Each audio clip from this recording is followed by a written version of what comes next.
Saudara-saudara yang dikasihi Tuhan, kebenaran hari ini berjudul kemerdekaan aktif.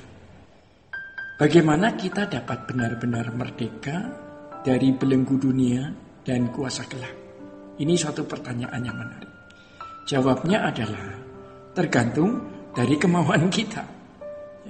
Tuhan telah memberi berbagai fasilitas yang kita butuhkan untuk merdeka dari belenggu dunia dan kuasa gelapnya.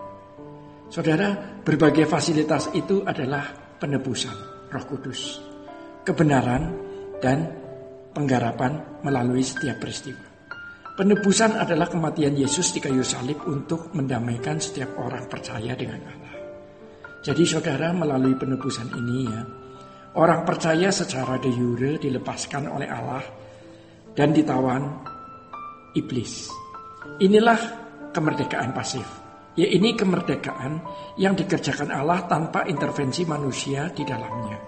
Kemudian orang percaya yang telah menerima penebusan Kristus atau dimerdekakan oleh Allah diberi Roh Kudus untuk menuntunnya memahami segala kehendak Allah Bapa yang diajarkan oleh Tuhan Yesus melalui Injilnya. Kebenaran Injil yang ditulis dan diwariskan secara turun-temurun memuat firman Allah yang mengubah paradigma orang percaya. Dan pada akhirnya, saudara, Tuhan menyempurnakan orang percaya yang telah menerimanya secara de jure. Belajar kebenaran dan dipimpin oleh Roh untuk masuk dalam penggarapan setiap hari. Melalui penggarapan tersebut, orang percaya belajar untuk memahami pikiran dan perasaan Allah, serta menjadi serupa dengannya. Seluruh fasilitas ini tentu tidak boleh direspon dengan pasif. Kita harus menggunakan kehendak kita dengan kuat dan tegas dan berkomitmen bahwa kita mau hidup seturut dengan kehendak Allah. Saudara-saudara, iblis sering menipu kita dengan kepastian. Iblis sering menipu kita dengan kepasifan. Dengan kepastian yang pasif. Sehingga kita tidak menguatkan hati untuk memandang Tuhan. Iblis mengisi pikiran kita dengan berbagai sampah atau segala keinginan dan ambisi pribadi yang sama seperti anak-anak dunia, sehingga kita tidak menggunakan kebebasan kita bertindak dan mengambil keputusan. Iblis mengirik orang percaya untuk memiliki pikiran bahwa ketika mereka telah menerima Yesus sebagai Tuhan dan Juru Selamat secara proklamatif, maka keselamatan telah terjadi. Jadi iblis menggiring orang percaya untuk memiliki pikiran bahwa ketika mereka telah menerima Yesus sebagai Tuhan dan Juru Selamat secara proklamatif, maka keselamatan sudah terjadi. Akibatnya mereka menjadi pasif dan tidak memiliki geliat yang ideal untuk mengubah dirinya. Banyak manusia yang tidak jelas Allah perjalanan hidupnya disebabkan oleh kepastian ini.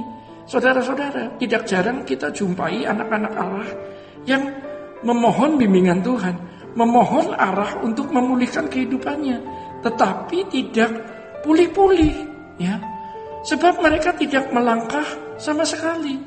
Tuhan menghendaki kita melangkah dulu, maka pemulihan akan menyertai langkah kita. Penting untuk diingat saudara, bahwa Tuhan bekerja dalam segala hal. Tuhan bekerja dalam segala sesuatu bagi kebaikan orang yang mengasihi Tuhan.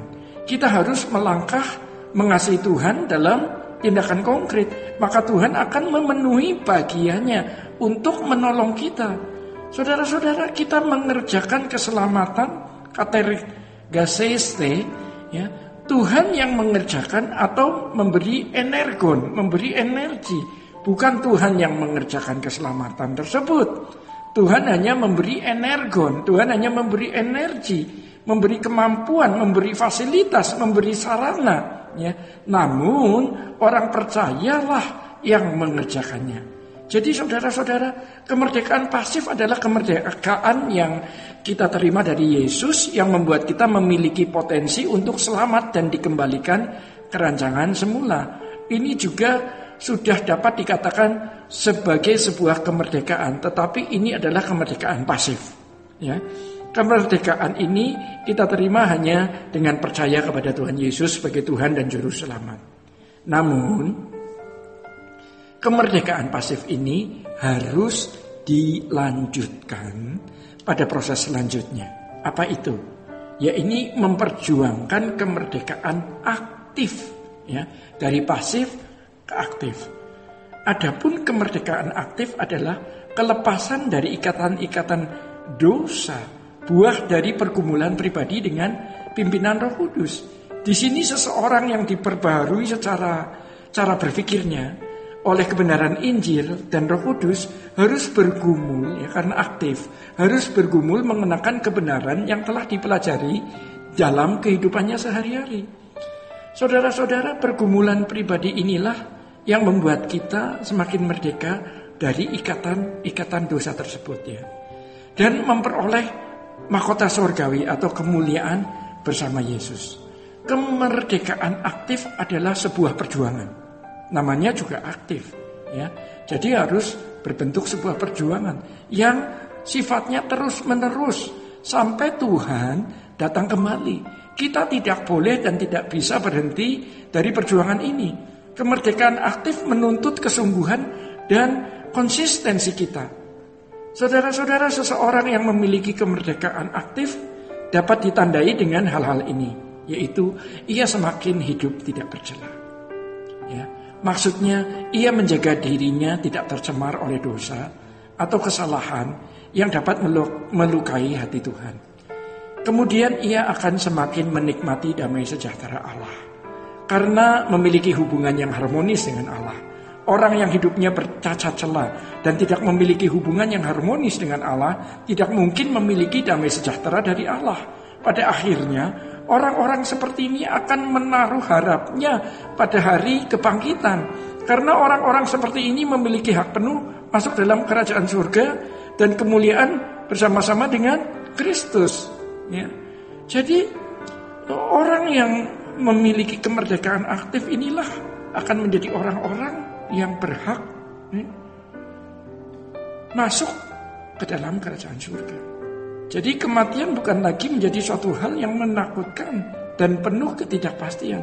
Kematian menjadi sesuatu yang pasti dan penuh dengan pengharapan. Seluruh tanda ini hanya tampak pada mereka yang sungguh hidup dalam perjuangan untuk memperoleh kemerdekaan aktif. Sola Gracia.